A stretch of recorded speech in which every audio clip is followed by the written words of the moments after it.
अदाबाद है दोस्तों, मैं उम्मीद करता हूँ सब खैर खैरियत से होंगे और ठीक-ठाक होंगे। आपको पता है जी, हमारे मुल्क में कोई मसलों की कमी नहीं है, तो मुहर्रम शुरू हुआ है अभी और मुहर्रम में तो ख़ासकर वैसे तो पूरा साल कोई ना कोई मसाइल चलते रहते हैं, लेकिन मुहर्रम में ख़ासकर एक फ़िरका वाराना मसाइल जो है ना, वो जन्म लेते हैं और ज़ोर पकड़ते हैं। कुछ कोई वहाँ से उठते हैं, कोई लोग वहाँ से उठते हैं, फ़ेम के लिए, शोहरत के लिए जो है ना, वो सस्ती जो है ना, वो चीज़ों का इस्तेमाल करके, सस्ती ट्रिक्स इस्तेमाल करके ऊपर जाने की कोशिश करते हैं ताकि हमारी जो है ना शोहरत हो जाए। जिनको कोई भी नहीं जानता, जिस बंदे को उसके घरवाले भी नहीं जानते होंगे ना, वो भी ऐसे मसाइल को उठा के वो भी फ़ेमस हो जाती हैं, सही है? तो इसी तरह के मसाइल कुछ अभी भी उठे हैं। आपको टाइटल का थंबनेल से पता लग गया होगा कि आज हम बात करने लगे हैं जो करंट सिचुएशन है गिलगित की। आपको सोशल मीडिया से, क्योंकि जो हमारा मीडिया है वो तो आपको पता है कंट्रोल्ड है, तो सोशल मीडिया से आपको पता लग गया होगा कि हालात जो है ना वो थोड़े सही नहीं है गिलगित के। आज मैं बताऊँगा कि उसका पूरा बैकग्राउंड क्या है, उसका पूरा जो है ना हालात क्या हैं, वो ऐसे हालात वहाँ पे क्यों हुए हैं, ठीक है जी। लेकिन सबसे पहले मैं आपको एप्रिशिएट करता हूँ, जिनको पता है उनको भी करता हूँ, जिनको नहीं पता, कम से कम वो देखने की कोशिश करें, वो जानने की कोशिश करें कि वहाँ पे हुआ क्या है। मैं आप सारों को एप्रिशिएट करता हूँ कि आपने ये आज के इस दौर में जब लोग रील्स पे, टिकटॉक पे टाइम वेस्ट कर रहे हैं, आपने इस चीज़ का एक टाइम निकाला है कि आप देखें कि आपके इर्द-गिर्द क्या हो रहा है।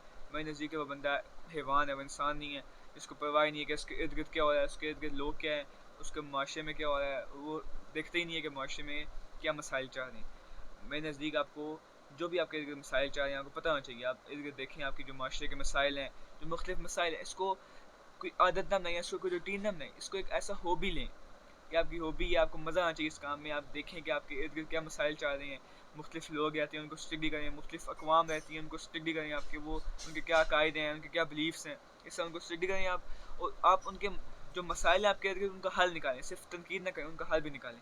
इससे एक तो आपका दिमाग भी बहुत खुला होता है, आपको क्रिटिकल थिंकिंग आती है और एक ये भी होता है कि आपको आपका एक पॉइंट ऑफ व्यू होना चाहिए सब पे, ठीक है? आपको पता होना चाहिए कि आपके इर्द-गिर्द क्या हो रहा है, क्योंकि आप इंसान हैं, आपका एक पॉइंट ऑफ व्यू होना चाहिए। अल्लाह ने आपको दिमाग दिया है। तो आपको मैं अप्रिशिएट करता हूँ एक बार फिर और अब चलते हैं जी आगे वीडियो की तरफ और बताते हैं कि इसका बैकग्राउंड क्या है, इसका पूरे जो सिनेरियो का। तो हाँ जी, अब चलते हैं जी बैकग्राउंड की तरफ कि क्या हो रहा है गिलगित में, क्यों हो रहा है, इसका क्या बैकग्राउंड है। सबसे पहले मैं आपको बता दूँ इसका जो बैकग्राउंड है ना वो 2 वजूहत हैं। सबसे पहली वजह ये है कि एक बिल पास हुआ है। उस बिल की मैं आपको थोड़ी बता दूँ तफ़सीलात। उस बिल का नाम है जी तहफ़्फ़ुज़ नामूस सहाबा ओ अहले बैत बिल। तहफ़्फ़ुज़ नामूस सहाबा, आपको नाम से पता लग रहा है कि सहाबा वाले बैत की नामूस की, इज़्ज़त की तहफ़्फ़ुज़ का बिल। वो इंग्लिश का मुहावरा है ना एक डोंट जज a book by its cover, इस पे वही मुहावरा फिट होता है कि डोंट जज अ बिल बाय इट्स टाइटल। तो आपको लग रहा होगा कि कोई सहाबा का कोई इसमें चक्कर है, सहाबा का कुछ नहीं है। सिर्फ़ नाम दिया गया कुछ लोगों को मनवाने के लिए, कुछ लोगों की सहाबियत को प्रूव करने के लिए ये बिल पेश किया गया। ये मैं आपको बता देता हूँ कि बिल पेश किसने किया, आपको आगे खुद ही पता लग जाएगा। ये बिल पेश किया गया जी, पहले आपको पता है कि बिल नेशनल असेंबली में पेश होता है, वहाँ से जाता है सेनेट में, वहाँ से आखिर में जाके प्रेसिडेंट साइन करता है, फिर वो बिल लॉ बनता है।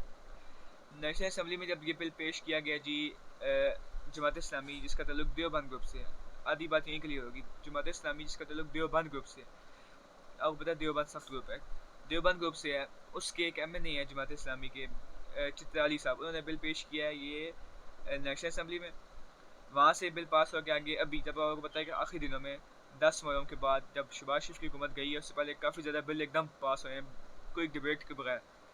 ये 5 से 7 अगस्त तक यूँ कुछ। तो काफ़ी ज़्यादा बिल पास हुए हैं, उसी में ये बिल भी आगे मूव किया गया जमात इस्लामी के मुश्ताक अहमद बड़े मशहूर हैं, आप देखे होंगे, वो बहुत मशहूर हैं, खबरों में आते रहते हैं। और एक अब्दुल करीम साहब हैं नून लीग के, ये 2 सेनेटर हैं, इन्होंने आगे बिल मूव किया है।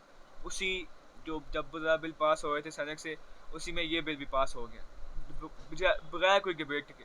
इतने इख्तिलाफ़ी मौज़ू पे आप एक बिल पास कर रहे हैं और कोई डिबेट नहीं कर रहे, इससे इससे बड़ा जुल्म क्या हो सकता है? सिर्फ़ एक सेनेटर हैं शीर रहमान साहब, आपने देखा होगा, वैसे तो वो काफ़ी सेकुलर सी हैं। आपने देखा होगा वो पीपल्स पार्टी के हैं, उन्होंने बस क्या है इस पे एतराज़ किया था कि इसको आप कमेटी के पास भेजें, इस पे बाकायदा डिबेट होनी चाहिए, फिर इस बिल को पास करें, लेकिन उसकी उनकी नहीं सुनी गई, बिल पास कर दिया गया और उसके बाद गया जी, आपको पता है कि जाता है प्रेसिडेंट के पास, जो मुल्क का सदर होता है। लेकिन अभी तक ये क्लियर नहीं है कि मुल्क के सदर जो है आरिफ अलवी साहब, उन्होंने साइन किए हैं कि नहीं किए। अभी तक इसका कोई, कुछ लोग कहते हैं कर दिए, कुछ लोग कहते हैं वापस भिजवा दिए। लेकिन काफ़ी प्रेशर है शियों का। जब ये बिल की खबर आई थी कि पहुँचा दिया गया जो है ना पास कर दिया गया, सेनेट से आगे भेज दिया गया प्रेसिडेंट के पास, तब भी काफ़ी ज़्यादा शिया की जो उलमा है उन्होंने आवाज़ें उठाई थी और उन्होंने ऐलान भी किया है 1 रबी अव्वल को इस्लामाबाद में एहतजाज की कॉल दी गई है सैयद सजाद अली नकवी साहब की तरफ से। ठीक है जी, तो ये कुछ बिल इसकी एक ख़ास वजह। इसमें क्या था, वैसे थी जो वो था कि जो भी हमारी जो ना एक बड़ी शख्सियात हैं उनकी जो तौहीन करेगा, खुलफाए राशिदीन है, सहाबा की जो तौहीन करेगा, उसमें था कि उसको 3 साल की सज़ा और 1 लाख जुर्माना होगा। इस बिल में क्या है, इस बिल में ये है कि उसकी सज़ा बढ़ाकर उम्र कैद कर दी जाए और उसका जो जुर्माना है वो भी बढ़ाकर 1 लाख से ग़ालिबन कोई 10 लाख कर दी जाए जो कुछ है, यानी कि जुर्माना भी 1 लाख से 10 लाख कर दें और सज़ा भी बढ़ा के सज़ाए जो है ना उम्र कैद कर दें। यूँ कुछ ये बिल में था। अब ये बिल पास ना करने पर बहुत ज़्यादा प्रेशर है कि बिल पास ना करें, शियों की तरफ से प्रेशर है। और जो दूसरे ग्रुप है सुन्नियों का, वो खुशियाँ मना रहे हैं, खासकर देवबंद, वो बहुत खुशियाँ मना रहे हैं कि ये बिल पास हुए। सब अपनी दुकानें चमका रहे हैं। मैं अगर एक लाइन में बयान करूँ तो सब अपनी दुकानें चमका रहे हैं। ये सिंपल इसका मेरा जवाब है। अब दूसरी वजह क्या है इसकी, जो आज के हालात बने हैं गिलगित की, दूसरी वजह ये है कि अफसोस से कहना पड़ता है, अफसोस से कहना पड़ता है कि दुनिया में बहुत सी कौमें साथ रह रही हैं लेकिन मुसलमान साथ नहीं रह सकते। इराक़ में क्यों आज हालात ऐसे हैं, क्यों? क्योंकि वहाँ पे सुन्नी शिया में बहुत कम डिफरेंस है। होना ज़्यादा डिफरेंस होगा, 90% सुन्नी है या 90% शी हैं, बाकी फिर जो होती है वो माइनॉरिटी होती है, उसकी बात नहीं सुनी जाती। लेकिन दोनों जो है ना वो तकरीबन बराबर होना। तो आप इराक़ के हालात देख लें, वहाँ पे क्या है, वहाँ हालात ऐसे क्यों है, दोनों एक दूसरे को एक्सेप्ट नहीं करते। वो समझते हैं कि कोई अलग कौम का बंदा आ गया, हालांकि वो मुसलमान है। भाई क्या हुआ, वो शिया है सुन्नी, इससे क्या ताल्लुक होता है? बस ये सुन्नी है जी, ये शिया जी, इस बुनियाद पे जो है ना कहना कि ये मेरे पर हुक्मरानी नहीं कर सकता, ये मेरे पर हुकूमत नहीं कर सकता, ये मेरा सरबराह नहीं हो सकता। यही जो चीज़ है ये आपको पता है गिलगित में भी है। वैसे तो पूरे पाकिस्तान में काफ़ी शी हैं, लेकिन गिलगित में खासकर बहुत ज़्यादा शिया आबाद है और वो थोड़े सख्त भी हैं। और जो ग्रुप है सुन्नियों का वो भी बहुत सख्त है, क्योंकि वहाँ पे देवबंद है बेसिकली। देवबंद का भी सिपा साहबा का ग्रुप है, वो एक आर्म्ड ग्रुप है जो असले के ज़ोर पर जो है ना उसने काफ़ी ज़्यादा मिलकर कत्ल गारत भी किए शियों का। पिछले 30-40 साल पहले वो बने। मैं एक टॉपिक नहीं, आप जाके यूट्यूब पे जाके सर्च कर सकते हैं सिपाही साहबा, आपको उनकी पूरी हिस्ट्री पता लग जाएगी। तो वो भी है वहाँ पे चिलास के मुकाम पर, उन्होंने पहले भी बहुत दहशतगर्दी की हुई है। हम लोग जाते हैं, बल्कि अफसोस की बात है कि हम जाते हैं जी गिलगित में फिरने टोने गए, हमें नहीं पता उनके मसाइल क्या। ये तो हमारी कम इल्मी है, ये तो हमारी जो है ना बेवकूफ़ी है कि हम देखते ही नहीं है कि उनके मसाइल क्या हैं, उनको देखे भी ना उनके मसाइल क्या हैं। जब उनके मसाइल के, उनको रोटी कपड़ा मकान है, उनकी जो दूसरी नीड्स की चीज़ें उनके पास हैं, हम जाते हैं जी, हम घूमने फिरने के बड़ी खूबसूरत जगह जी, पिक्चर खींची वापस आ गए। जबकि हमें नहीं पता कि वहाँ पे जो लोग बस हैं उनके नज़रियात क्या हैं, वो लोग क्या हैं। उन लोगों को हम जानना नहीं चाहते, उनको हमने इग्नोर किया है। जबकि उस जगह में इतना पोटेंशियल है कि वो पाकिस्तान को, सर दुबई है ना, दुबई कितना ऊपर ले गया पूरे यूएई को। आज यूएई कितना मशहूर नहीं, जितना मशहूर दुबई है। इसमें गिलगित में इतना पोटेंशियल है कि ये आपका पाकिस्तान का मेन प्राइम सियाती मुकाम बन सकता है। और पाकिस्तान इसकी वजह से ये हो सकता है कि पूरी दुनिया में पाकिस्तान का नाम बन जाए और पाकिस्तान की इकॉनमी कहाँ से कहाँ जा सकती है सिर्फ इसकी वजह से। लेकिन इस पर कोई तवज्जो नहीं दी जाती। अब वहाँ पे क्या है जी, गिलगित में 40% जो आबादी है वो शिया की है, 30% सुन्नी है। और आपको पता है कोर ग्रुप भी है, 24% वहाँ पे इस्माइली है। वो मेरा टॉपिक नहीं है अभी, आप देख सकते हैं उनके बारे में। तो अब आपको यहीं से पता लग गया कि वहाँ पे क्यों जो है ना वो हालात ख़राब हैं। 40% शिया है और 30% सुन्नी है और सख्त वाले। ये ये ऊपर से बिल, ये दो चीज़ें हैं जो मेन जड़ हैं, रूट हैं वहाँ पे जो कुछ हुआ है।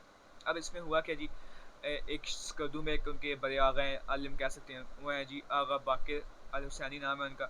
उनकी एक कोई पुरानी वीडियो है ग़ालिबन, या कोई इसी साल की है। उसमें वो नज़र आते हैं जी, वो लानत भेज रहे हैं जो एक सहाबी हैं अमीर मुआविया, उसके बाद जो है ना अबू सुफियान पर, उनके उसके बेटे यजीद पर, मुआविया के बेटे यजीद पर, और जो भी आलिम मरवान है, उसके बाद उमर बिन साद, इन सब पे वो लानत भेज रहे हैं। इसमें से किसी को कोई इतराज़ नहीं सिवाय एक शख्सियत के, जो मुआविया, बीच में सहाबी का नाम लिया गया, और अबू सुफियान। इन दो पे जो है ना वो आपको पता है कि सुन्नियों को, जो खासकर देवबंद का ग्रुप है, उन्होंने इतराज़ किया है। और जो बिल पास हुआ है उसमें इन्हीं लोगों को प्रोटेक्शन के लिए, इन्हीं लोगों की खासकर प्रोटेक्शन के लिए, इनको मनवाने के लिए कि साहबी हैं, इनकी इज़्ज़त करो, वो बिल पास किया गया। किसकी? सिर्फ एक साहबी मुआविया की। बाकी किसी साहबी से कोई गाज़ नहीं है इनको। इनसे पूछे बंदा अम्मार बिन यासिर कौन है, ये मैं बार बार कहूँगा। अभी मैं आपको बता रहा कि इसका क्या बैकग्राउंड है। तो ये बैकग्राउंड के वहाँ की गई गुस्ताखी, जिससे फिर जो सुन्नी ग्रुप है उनको मसला हुआ है। उन्होंने फिर आप एहतजाज शुरू किया कि इनके खिलाफ FIR की जाए। फिर उनके खिलाफ FIR की गई है, जो नया बिल पास हुआ है उसके तहत। अब वो बिल पास हुआ है कि नहीं हुआ उसका क्लियर नहीं है, लेकिन जो नया जो FIR की गई वो नए बिल के मुताबिक की गई है। अब इसका ये तो इस बार वो शो करता है कि बिल पास हो गए। तो अभी मुझे इसका नहीं पता क्लियर कि पास हुआ नहीं हुआ, लेकिन जो FIR है वो नए बिल के मुताबिक की गई है। FIR की गई है जिसके तहत अब उनको पहले गिरफ्तार नहीं किया जा रहा था, अब उनको आगा जो उनके आगा बाकी उनको गिरफ्तार कर लिया गया। पहले शियो ने काफ़ी जांच किया कि FIR के खिलाफ जांच किया, अब जब उनको गिरफ्तार कर लिया गया तो उनकी गिरफ्तारी पर भी जांच वहाँ पे काफ़ी हुआ है।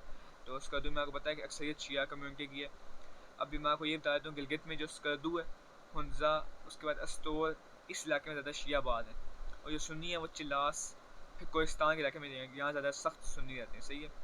तो अब क्या मसला क्या है, अब वहाँ जाँच शुरू हो गए हैं। जाँच के जाँच में उन्होंने काफ़ी फिर रियासत मुखालिफ नारे भी लगाए हैं। फिर वहाँ पर जो पता आपको होता है जोश में जो भी होता है, फिर जो सुन्नी उन्होंने भी निकाले हैं जुलूस कोहिस्तान में और दीद में और उसके अलावा चिलास में कि इनको ना गिरफ्तार करो। गिरफ्तार कर लिया गया। शिया फिर निकले हैं बस कर दूँ मैं। अब ये हुआ है कि वहाँ पे कोई काजी नासिर अहमद हैं, निसार अहमद के नासिर अहमद नाम है उनका, वो जो है ना वहाँ पे अहले सुन्नत के जो है ना लीडर हैं वहाँ पे। उन्होंने किया जी आपको पता है शियों को करने के लिए टारगेट उनके पास कोई और चीज़ थी नहीं, उन्होंने फिर इमाम महदी की गुस्ताखी की, उनके बारे में कोई बुरे अल्फाज करें। सही है। तो उसके खिलाफ भी शिया निकल रहे हैं। अब इसके हुआ क्या है, हुआ ये है कि वहाँ पे जो करंट सिचुएशन ये है कि वहाँ पे जो US और UK और कनाडा की एम्बेसीज हैं उन्होंने किया है कि अपने शहरियों को वार्न किया कि आप जो है ना वहाँ जाने से गुरेज करें, आजकल इजनाब करें गिलगित में ट्रैवल करने से, क्योंकि वहाँ हालात थोड़े ख़राब हो गए। अभी स्काउट्स जो हैं गिलगित स्काउट्स, उनको भी जगह जगह उनकी लगा के चौकियाँ, जो भी लोग गुजरे हैं उनको चेक कर रही हैं और उनकी चेकिंग सख्त कर दी गई है। जो भी एंट्री पॉइंट्स हैं, जो एग्जिट पॉइंट्स हैं वहाँ से निकलने के, वहाँ पे भी चेकिंग हो रही है, जो भी जा रहा है जो भी बाहर आ रहा है। सही है। और वहाँ पे अभी आर्मी भी जो है ना डिप्लॉय कर दी गई है पूरे गिलगित में, जो जो मेन रीज़न है इस चीज़ की, जिसकी वजह से मामला मज़ीद जो है ना ख़राब हो सकता है। अब आगे चलते हैं जी इस पे कि वो जो दूसरा सिनेरियो है, अब आते हैं जी जो मेरी ओपिनियन है इस मामले में। देखिए सबसे पहले जो बिल के बारे में मेरी ओपिनियन है, जो बिल पास हुआ है, ना मैं बिल पास करने के हक़ में हूँ, ना मैं इस हक़ में कि बिल की सज़ा जो है ना ख़त्म होनी चाहिए, ना मैं इस हक़ में कि सज़ा होनी चाहिए। अब इसका क्या मतलब हुआ, एक डिबेट होनी चाहिए। देखें जिन लोगों ने नहीं मानना उन्होंने नहीं मानना, सिंपल। मैं आपको सबसे पहले तो आप कहूँगा, आप मैं नहीं जानता आप किस फ़िरके से ताल्लुक़ रखते हैं, मैं आपको सब कहूँगा खुद जाएँ, रिसर्च करें, सबको सुनें। ये नहीं कि आपके शिया आलिम ने कह दिया नहीं सुनना सुन्नी को आप नहीं सुने, आपको किसी देवबंदी ने कह दिया नहीं सुनना शिया को आप शिया को सुने, सबको सुने। आप काफिरों को भी सुने कि वो क्या कहते हैं आपके मज़हब के बारे में, वो क्या कहते हैं आप इस्लाम के बारे में, आप सबको सुने। कभी आपने ये नहीं, जब आप रिसर्च करेंगे तो आपने ये नहीं देखना कि आप सिर्फ एक ग्रुप को सुने, आपने सारों को सुने। ठीक है। फिर फैसला करना है कि कौन सही है कौन गलत है। पहले मैं जो आपको कहूँगा ना, मैं आपको अपनी बता रहा ओपिनियन, मैं आपको कहूँगा आप खुद रिसर्च करें, देखें। दूसरा ये करें, जब आपको कुछ अपनी आपकी राय बन जाए, फिर अगर आप चाहते हैं कि आप किसी और के सामने प्रेजेंट करें, तो सिर्फ आप दूसरे के सामने अपनी राय पेश करें, उसको मनवाएं ना। क्योंकि ना आप किसी को राय मनवा सकते हैं, ना कोई मानता है, कोई नहीं मानता।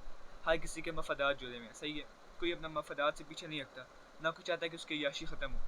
तो इसलिए जब आपकी कोई राय बन जाए तो सिर्फ दूसरों के सामने उसको पेश करें, उनसे मनवाएं ना, कोई नहीं मानेगा आपकी बात। अब अगर चाहते हैं मनवाना, आप मैं आपको एक दे दूँ एग्जाम्पल। शिया के लोग, शिया जो आपको बताया इनका एक सिस्टम है इमामत का, इनका फिर एक मर्जा होता है। पर मर्जा का फतवा हर किसी के लिए होता है कि वो उसको मानना लाजमी है उसके लिए। जिस तरह जो इमाम अबू हनीफा है, इमाम शाफी, मालिकी, अम्बली, ये जिस तरह सुन्नी फ़िरके में रखते हैं अहमियत के, इनका जो फतवा है उस पर हम जो है ना चलते हैं, उस पर अमल करना हमारे लिए लाजमी होता है। वो हमारे लिए जो है ना पत्थर बलकी होता है। इसी तरह शिया होता है जो उनके मर्जा होते हैं, इस तरह इमाम सिस्तानी इराक में और इमाम खमनाई जो है ना ईरान में। इनका फतवा है कि आपने अहले जो सुन्नत है, अहले सुन्नत की जो मुक़द्दस हस्तियाँ उनकी तौहीन नहीं करनी। उन्हें सिर्फ ये नहीं करना, नहीं करनी, उन्होंने कहा ये जुर्म है, हराम है। लेकिन ये नहीं करते जाकिर, क्यों नहीं करते? क्योंकि आप लोग जब जाकिर तौहीन करेगा, आप लोग उसको उठा लेंगे, इग्नोर मारें उसको। उसकी क्या औकात है? क्या कुत्ते की सूरज पे भोंकने से क्या सूरज को कोई फ़र्क पड़ता है? सूरज को कोई फ़र्क नहीं पड़ता, कुत्ता अपना गला ही थकाता है। लेकिन जब आप उसको देंगे ना इम्पोर्टेंस, तो फिर कुत्ते तो और आएंगे। इसी तरह आपने सच पर ये करना है, अगर चाहते हैं ख़त्म करना है इनको, आप इनको इम्पोर्टेंस ना दें।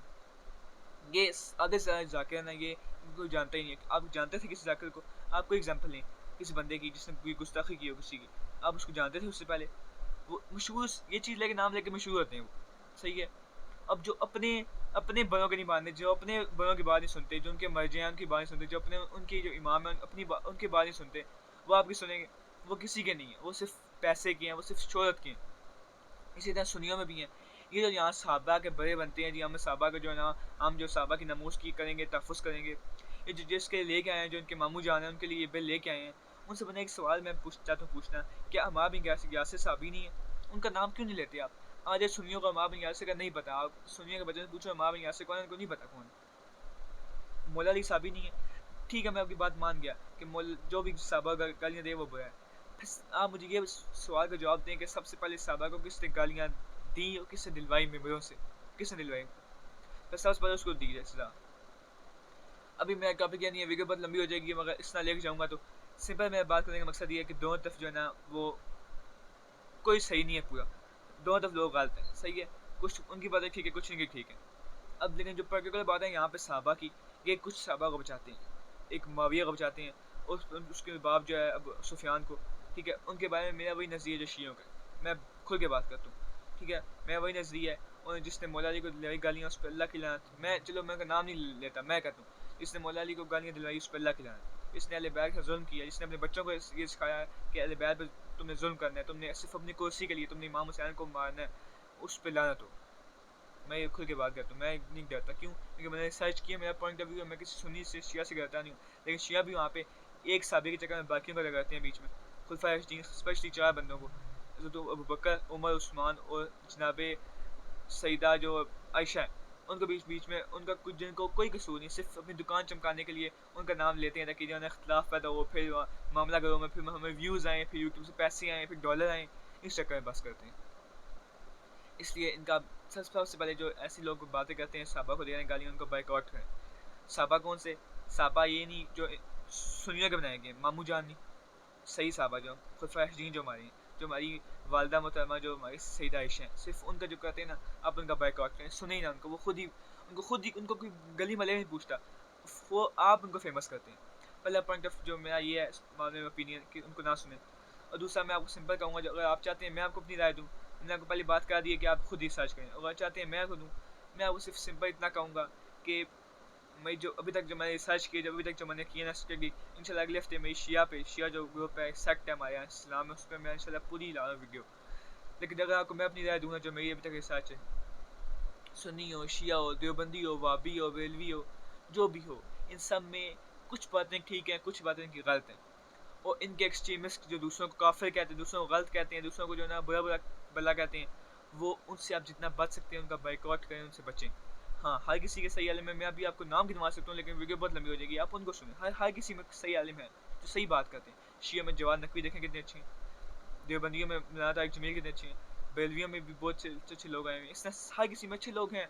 लेकिन मसला ये है, हम किसको फेमस करते हैं? जो किसी को गाली दे, जो दूसरों में जो ऐसे मौजू उठाए जिसको इख्तिलाफी मसला हो, जो माशरे में आग लगा दे, ऐसे हम उन लोगों को सुनते हैं। हाँ, ये कि लड़ाई हो, कि हमारी ऐसी जहनीत बनी है ना कि लड़ाई हो, उसमें हम मज़ा लेते हैं, इसलिए उन लोगों से इज्तनाब करें। ये मेरा पॉइंट ऑफ व्यू है। अब आते हैं जी इसके हल की तरफ। इसका हल क्या है?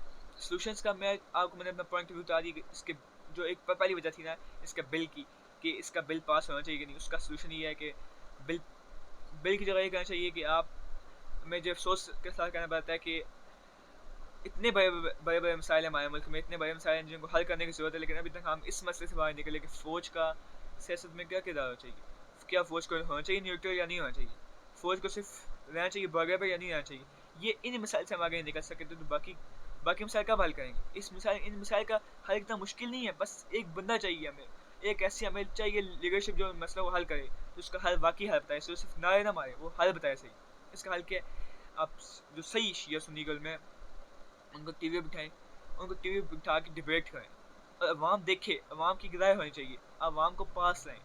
आप चाहते हैं किसी मुल्क में तरक्की लाना, आप चाहते हैं कि लोगों में प्यार मोहब्बत हो, तो आप लोगों को करीब लाएं, लोगों को दूर ना करें किसी से।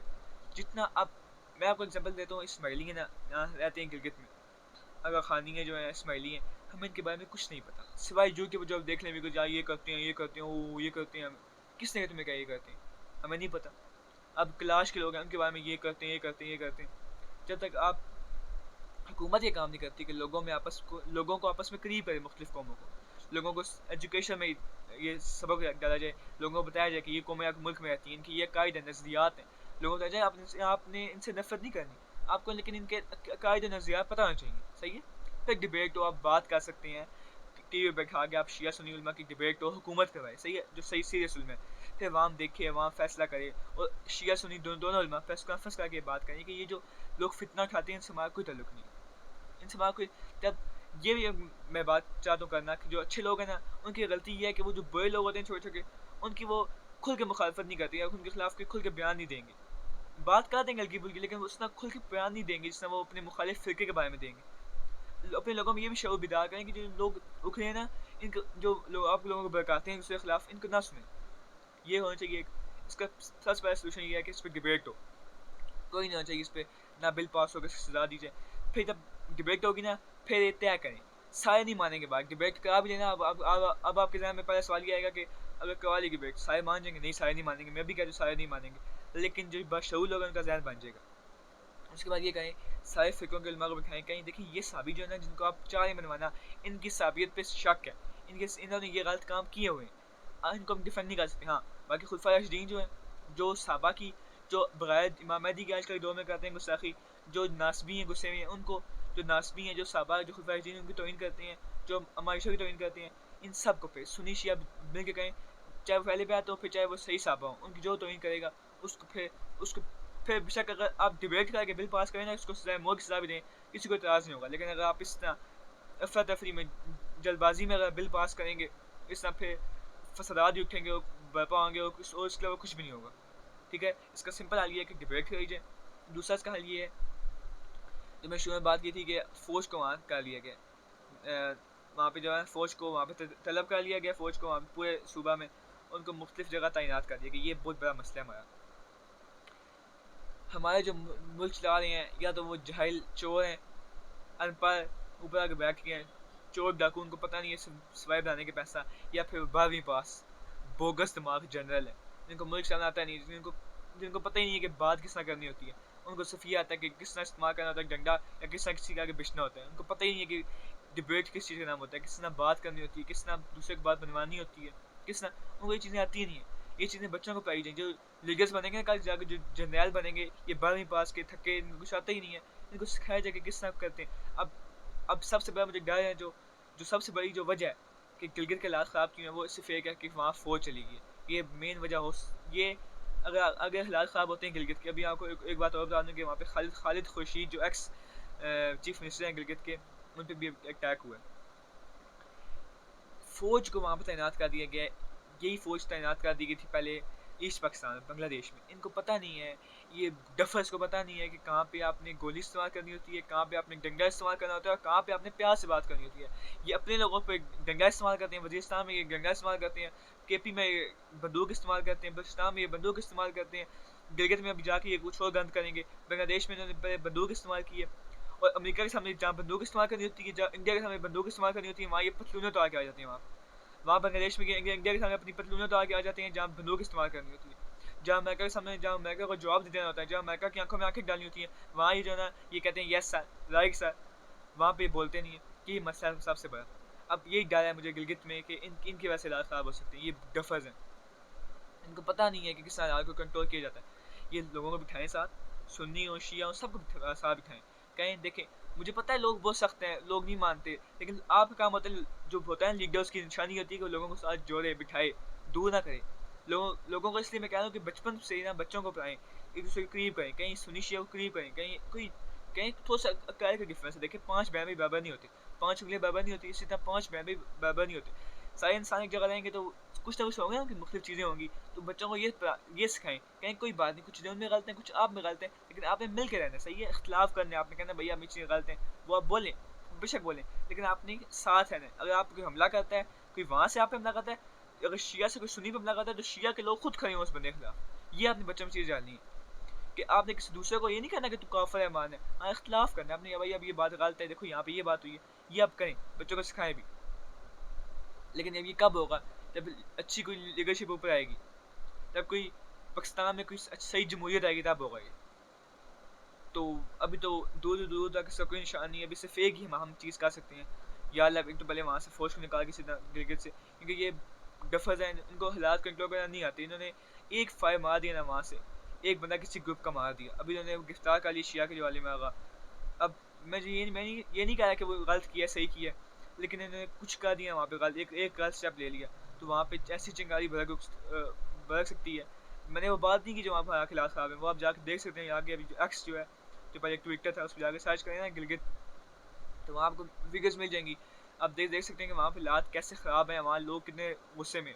मैंने उस पर बात नहीं की, मैंने बात सोल्यूशन पे की है बेसिकली इस वीडियो में, कि मैंने, क्योंकि सोल्यूशन में बात करनी चाहिए। ये बताना वो मिर्चा लगा के साफियों की तरह वहाँ ये हो गया, उसने ये कह दिया, ये हमारा काम नहीं होता। हम लोगों को करीब करना है, सही है। तो अब ये क्या होना चाहिए, उन्होंने कुछ भी वहाँ पे उन्होंने हल्का से कुछ छेड़छाड़ी की, उन्होंने कुछ एक गलत स्टेप लिया, वहाँ पे एक बहुत बड़ी आग बढ़ सकती है। क्योंकि वहाँ पे दोनों बहुत एक्सट्रीमिस्ट ग्रुप हैं, वो दोनों पास प्यार वाले ग्रुप नहीं है, वो दोनों जो शिया भी सख्त हैं, वहाँ पे सुन्नी भी सख्त हैं। तो एक बहुत जो है ना तहम्मुल से स्टेप लेने की जरूरत है वहाँ पे। अब हम जो कर सकते हैं गिलगित के लिए सिर्फ ये कर सकते हैं कि वहाँ के लिए सिर्फ दुआ कर सकते हैं, या अल्लाह कोई ऐसा स्टेप ना लेने से इनको रोक, कोई ऐसा स्टेप ना ले लें हमारी फौज जो है कि वहाँ पे कुछ खराबी हो जाए। ये हम एक दुआ कर सकते हैं, एक दुआ ही कर सकते हैं, या अल्लाह लोगों को जुल्म में किसी के लिए रहम डाल कि लोग भी समझे यार कि किसका फ़ायदा कर रहे हैं हम, मुल्क के लाए पहले ख़राब हैं, आप ये करके क्या फ़ायदा होगा, कुछ फ़ायदा नहीं है इससे, क्या हो जाएगा। अच्छा अब सुन्नी शिया को मार भी ले, शिया सुन्नी को मार भी ले, आखिर में क्या होगा, कुछ भी नहीं होना इससे। ये मसले का हल ही नहीं है, ये मसले फिर उभरेंगे।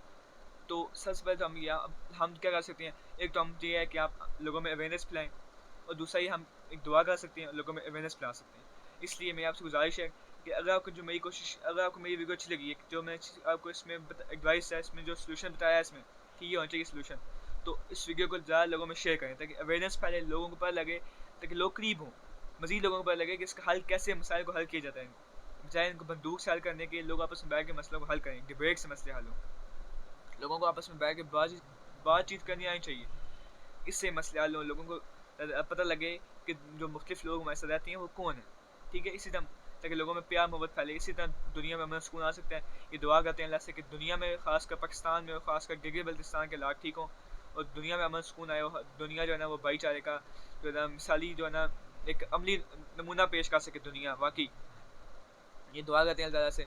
और अगर आपको हमारी ये वीडियो अच्छी लगी है और आपको जो मैंने सोल्यूशन बताया वो अच्छा लगा, तो लोगों को ज़्यादा से ज़्यादा शेयर करें ताकि लोगों में अवेयरनेस फैले, सही है। ये भी एक सदका और सवाब है, सही है, सदका जारी आपके लिए बनेगा कि आप लोगों को शेयर किया वीडियो आगे, आपको भी सवाब मिलेगा चीज़ का कि आप अगर लोगों को वीडियो शेयर कर रहे हैं, आप भी इस चीज़ में अपना हाथ, अपना एक हिस्सा डाल रहे हैं एक नए काम में, सही है।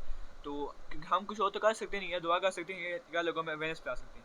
तो आपको मैं रिक्वेस्ट करता हूँ कि ज़्यादा से ज़्यादा लोगों में इसको शेयर करें, लोगों में अवेयरनेस फैलाएँ और अपना ख्याल रखें। और इसी तरह मज़ीद कोशिश क्या करें कि आप बजाय फ़िज़ूल चीज़ों में टाइम वेस्ट करने की, इसी तरह देखा करें वीडियोज़, मुख्तलिफ़ चीज़ों पर रिसर्च किया करें ताकि आपका माइंड खुले और आपका पॉइंट ऑफ व्यू, आपका ओपिनियन बने, और आप जो है ना आपका ब्रॉड माइंड हो, ताकि आप फ्यूचर में आने वाले वक्त के आप इमाम, आपके आने वाले वक्त के आप लीडर बन सकें, आने वाले वक्त के आप रहनुमा बन सकें। मिलते हैं जी आपसे अगली वीडियो में, तब तक अपना ख्याल रखिएगा। अल्लाह हाफ़िज़।